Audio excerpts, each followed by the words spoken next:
अति झालं आणि हसू आलं. आपल्याकडे एक म्हण आहे.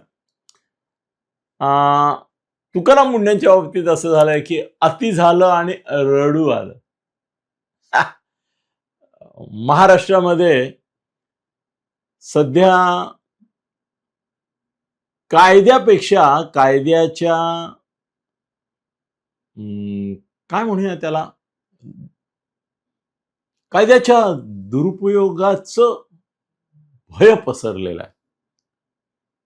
सरकारी अधिकाऱ्यांनी कायद्याची अंमलबजावणी करावी, नियमांचं पालन करावं, भ्रष्टाचार दूर करावा, अत्याचार दूर करावा, अनाचार दूर करावा, दुराचार दूर करावा, भेसळ दूर करावी, मिसळ दूर करावी, शुद्धता आणावी.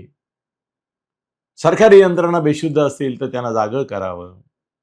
हे सगळं रास्त आहे. पण शेवटी जसं कुटुंबात आहे, की कुटुंबाची म्हणून एक आपली परंपरा आहे, प्रथा आहे, काही रूढी आहेत, रिवाज आहेत, काही कुलदैवता आहेत, काही कुलाचार आहेत. पण काळानुसार, व्यवस्थेनुसार, सोयीनुसार, सुविधेनुसार त्याच्यामध्ये आपण मुरड घालून घातपात होणार नाही, विघातक काही घडणार नाही, आणि ते घडत असेल तर ते वगळून मुरड घालून ते चालवण्याचा प्रयत्न आपण करतो. पण ते समाजात आहे, ते समाजात आहे. फेरीवाल्यांच्या प्रश्नावर बोलणं सोपं आहे, पण फेरीवाले जर नसतील तर मूळ जे दुकानदार आहेत ते किती उन्मत्त होतील, उन्मादित होतील, आणि काय तुम्हाला भाव लावून कसं लुटतील हा विचार मनात येतो. सुविधेचा विचार मनात येतो, सोयीचा विचार मनात येतो. तेव्हा ग्राहकांसाठी सरकारला देखील जाहीरपणे बोलता नाही आलं तरी खाजगीमध्ये ते सांगतात की शेवटी ग्राहक अधिकृत असो अनधिकृत असो, फेरीवाल्याचा आश्रयदाता कोण आहे? एकही अनधिकृत फेरीवाला उद्या बसणार नाही मुंबईमध्ये काय, महाराष्ट्रामध्ये काय, देशामध्ये.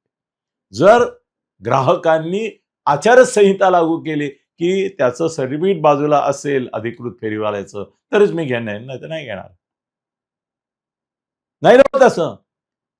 99% फेरीवाले हे अनधिकृत आरोप करतात, पण ते चालतात, जेवतात, पोट भरतात, तिथे राहतात. त्यांच्यावर, त्या लाखो लोकांवर मिळून काही करोडो लोक अवलंबून असतात. त्यामुळे फेरीवाल्यांवर कारवाई करा, कारवाई करा, कारवाई करा असं मीडिया मागे लागल्यानंतर कारवाई होते. मग परत 4-8 दिवसांनी मीडियाला थापायची वेळ येते की फेरीवाले परत येणार, कारण ग्राहकांचा त्यांना आश्रय, ग्राहकांची ती गरज आहे. तोच विषय नाहीये. प्रत्येक ठिकाणी हा काही ना काही प्रमाणात विषय आहे. राज ठाकरे म्हणतात कोचिंग क्लास. कोचिंग क्लास हे विद्यार्थ्यांच्या आणि पालकांच्या गरजेतून निर्माण झालेले आहेत. तुम्ही शिक्षक नेमणार नाही, तुम्ही शिक्षकांच्या साठी अनुदान देणार नाही, शाळांना सर्व विषयांना शिक्षक देण्यासाठी निधी नसणार, आणि मग अनेक विषयांना शिक्षक नाही तरी मुलांनी परीक्षेत पास व्हावणं, प्रमाणपत्र मिळवणं, गुणवत्ता मिळवणं, गुणवत्ता सिद्ध करणं हे जर आवश्यक असेल तर जिथे तशी व्यवस्था आहे त्या अल्टरनेट व्यवस्थेला लोक जाणार. मी तर मध्ये असं म्हटलं होतं की सगळ्या शाळा कॉलेजेसच्या संदर्भात सरकारने एक नियम करावा की तुम्हाला शाळेत अटेंडन्स कंपल्सरी नाहीच. तुम्ही डायरेक्ट कोचिंग क्लासमध्ये जा, ऑनलाईन शिका, काही करा. तर मला एका प्राचार्याने सांगितलं की अनिलजी तुम्ही जे म्हणताय ते व्यवहार्य आहे, खरंच आहे की फक्त कोचिंग क्लासमध्ये जाईन, ऑनलाईन मधून सुद्धा मुलं 1ली ते 10वी ते 12वी ते कॉलेज ते पदवी ते पदव्युत्तर पर्यंत जाऊ शकतात, डॉक्टरेट देखील ऑनलाईन करू शकतात. पण मग ही शाळा कॉलेजेस जी लाखो निर्माण झाले ती कशी चालणार? अशी जर परवानगी सरकारने दिली तर विद्यार्थ्यांचं काही भलं न भलं वगैरे हा विषयच नाही. त्यांचं भलं होणार, ते पुढे जाणार, ते पास होणार, की मुलाखतही अधिक चांगल्या रीतीने होणार. कारण कोचिंग क्लासमध्ये हे जे शिक्षक आहेत तेच कोचिंग क्लासमध्ये वेगळं शिकवतात, हाही अनुभव आहे. मग कोचिंग क्लास बंद करा असं म्हणणं सोपं आहे, पण कोचिंग क्लास बंद करणं व्यवहार्य नाही.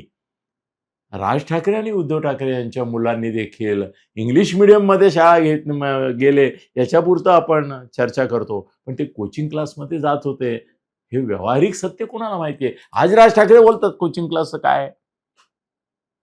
अमित गेला होता का नाही सांगा त्यांनी कोचिंग क्लासला. तो कोणत्या कोचिंग क्लासला गेला होता ते मी मग सांगतो. वावगं नाहीये, ही गरज आहे.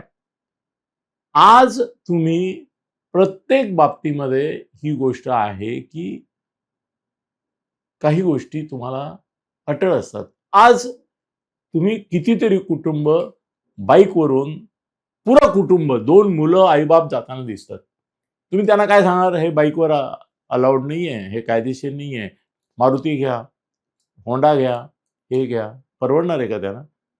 आणि मग ते कुटुंब एकत्र जाणार आहे का कधी? जाऊ शकणार आहे का कधी? पोलीस देखील, मी स्वतः असं बघितलं, एकदा एका पोलिसाला अरे तेव्हा एक तानं बाळ, एक मोठी मुलगी, ते आई बाप.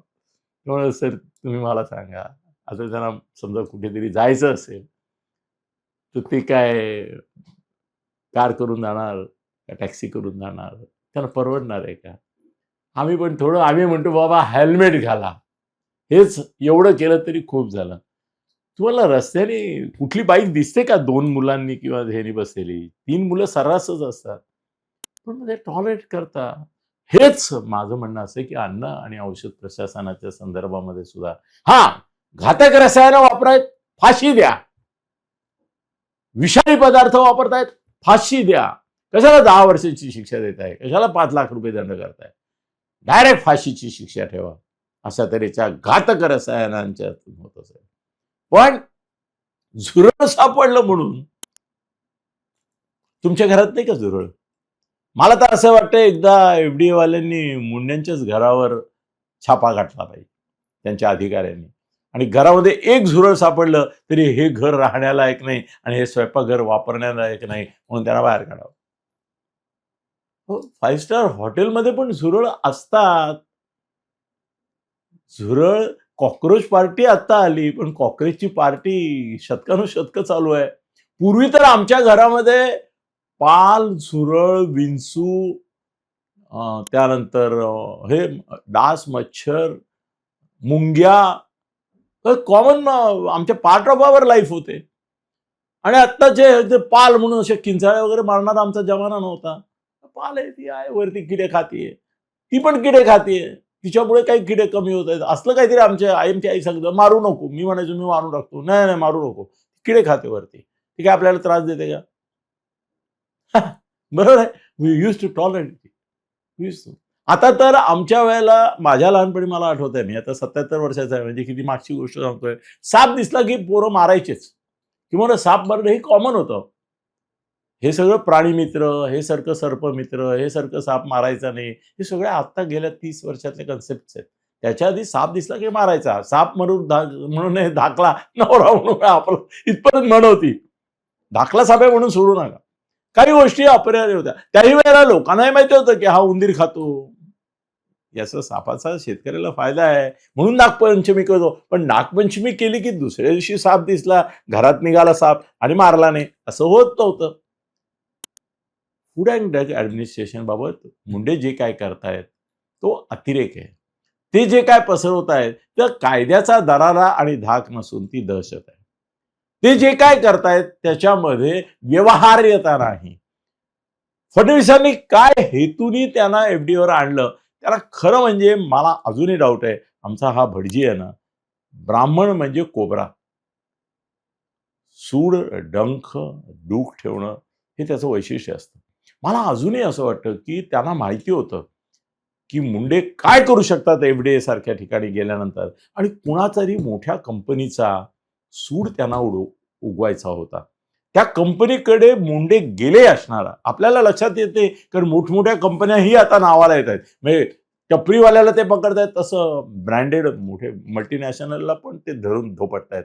त्यांच्यावर काय कोणाचा तरी सूड त्यांना घ्यायचा होता, कुणावर तरी आसूड फडणवीसांना ओढायचा. म्हणूनच यांना आणलं, कारण हे काय आहेत आणि ते काय करू शकतात हे माहित नाही का फडणवीसांना.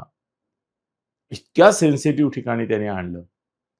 मग फडणवीसाचं एवढं जेन्युइन असते ना, तर त्यांनी मुंडे येण्यापूर्वीच्या काळाची SIT लावायला पाहिजे होती. प्रामाणिक आहात ना तुम्ही? आत्ताच्या कारवाया त्यांना संमती आहे ना तुमची, मग लावा ना SIT. की आजपर्यंत का नाही झालं हे? लावा. नाही ना, ती नाही लावणार. आता तर असं आहे की हा विषय फडणवीसांच्या हातातून सुटलाय. मुंडे आता फडणवीसांनाही जुमानत नाहीत अशी चर्चा आहे. हिरवळला तर त्यांनी त्या झिरवळ कधीच फेकून दिलाय. इतर अधिकाऱ्यांनी तक्रार केली तर म्हणतात मग नोकरीचे राजीनामे दे. बरं तेही देणार नाहीत, कारण त्यांचं आतापर्यंतचं पाप इतकं आहे की ज्या गोष्टी ते आता पकडतायत त्याची साधारणतः मासिक किंमत ही पूर्वी FDAच्या मंत्र्याच्या संदर्भामध्ये साधारणतः असावी म्हणतोय म्हणजे आहे किंवा होती असं म्हणता येत नाही आपल्याला डायरेक्ट, बरोबर आहे. म्हणून ही साधारणतः महिन्याला 1 ते 5,000 कोटीचा भ्रष्टाचार या खात्यामध्ये होत असणार. त्याचा वाटा सगळीकडेच पोहोचत असणार. आणि ते खाऊन पिऊन गब्बर झालेले त्यांच्या घरावर धाडी पडतील. FDAच्या नाही पडतील, ED आणि ITच्या पडतील. मुंडे सांगतील कालपर्यंत हे इथे असं होत होतं, याचा अर्थ हे आमच्या संमतीनेच आमच्या अधिकाऱ्यांच्या आणि कर्मचाऱ्यांचं चाललं. घाला धडी त्यांच्यावर, करा घराची तपासणी, अब्जावधी रुपये सापडतील. त्यामुळे ते तक्रार करू द्या, आम्हाला काम करावं लागतं, हे करावं लागतंय. शिक्षकांना करावं लागतंय की SI अडचणीचं काम, जनगणनेचं काम, निवडणूक मतदार याद्यांचं काम ते करतात बिचारे. करतात ना, तुम्ही पण करा असं यांचं पण आहे. Whatever it is. पण हा विषय आता मला असं वाटतं की शहा मोदींपर्यंत गेलाय, कारण महाराष्ट्रामधले उद्योग धंदे व्यवसाय यांची पण एक लॉबी आहे. मोठ्या मल्टीनॅशनल्सची लॉबी आहे. फार्मास्युटिकलची लॉबी तर अरे ते जेनेरिक औषधांची संबंध सिस्टीम लोकांच्या हिताची असतात सुद्धा या मल्टीनॅशनल फार्मास्युटिकल कंपन्यांनी ती बंद पाडली ना. आज डॉक्टर मिळत नाही, पण आयुर्वेदिक आणि होमिओपॅथिक डॉक्टरांना कुठलीही सवलत सरकार द्यायचं म्हटलं की ॲलोपॅथिक डॉक्टर लॉबी आहे त्यांची सॉलिड. कोर्टात जातात, सरकारला दबाव आणतात. मोदी शहांपर्यंत आता मुंडे हे प्रकरण मोदी शहांच्या कोर्टात पोहोचलंय, दरबारात पोहोचलंय. तिथून आदेश संदेश उपदेश झालेला आहे की हे आवरा. ए boule in A China shop. म्हणजे काचेच्या दुकानामध्ये वळू घुसून धुडगूस घालतोय, अशी अवस्था महाराष्ट्राच्या उद्योग व्यापार व्यवसायाची मुंड्यांनी केली. पण मग मुंड्यांना आता हलवणं अवघड ना, अवघड जागतं दुखणं. धरलं तर चावतं, सोडलं तर पळतं, बदनामी. मग आता एकच उपाय आहे आणि तो फडणवीस करताना तुम्हाला लवकरच दिसणार, ही माझी भविष्यवाणी. ते काय भविष्य म्हणजे ज्योतिष म्हणून नाही, एक माहिती म्हणून तुम्हाला सांगतो, एक अंदाज म्हणून तुम्हाला सांगतो की कोर्ट भडकलेली आहेत. परवा ज्यावेळेला कोर्टाने म्हटलं की तुम्ही सरकारी आस्थापना आणि यांना वगळता, त्यांना अनुकूलता दाखवता आणि खासगीच्या मागे लागता, हे काय आहे असं म्हटल्याबरोबर तुकाराम मुंडेंनी मागचा पुढचा विचार न करता किंवा करून दुसऱ्या दिवशी न्यायालयाचीच कॅन्टीन बंद करून टाकली आणि न्यायालयाला दाखवून दिलं दिव्याखाली अंधार म्हणजे काय. साहेब तुमचीच कॅन्टीन अशी आहे, कुठे आम्हाला सांगता खासगी आणि सरकारी याच्यावर आस्थापनावर. तुमच्या कॅन्टीनकडे कधी तुम्ही लक्ष दिलं का? तुमचा चहा येतो तो प्रदूषित आहे, विषारी, याची कधी कल्पना केली का? चला तुम्हालाच धडा शिकवतो. तुम्ही आम्हाला नडता का, आडता का, चिडता का, ठीक आहे, बघून घेतो. सगळ्यांना बघून घेतो, सगळ्यांना धडा शिकवतो, सगळ्यांची वाट लावतो. मी तुम्हाला कसा करता धंदा ते बघतो. मोठमोठ्या कंपन्या आता हायकोर्टातून सुप्रीम कोर्टातून स्टे बघा किती फटाफट बड्या कंपन्यांना मिळतात. ते आता प्युअर घीच्या आणि याच्या संदर्भात आत्ताच मी येताना बघितलं, स्टे मिळालाय.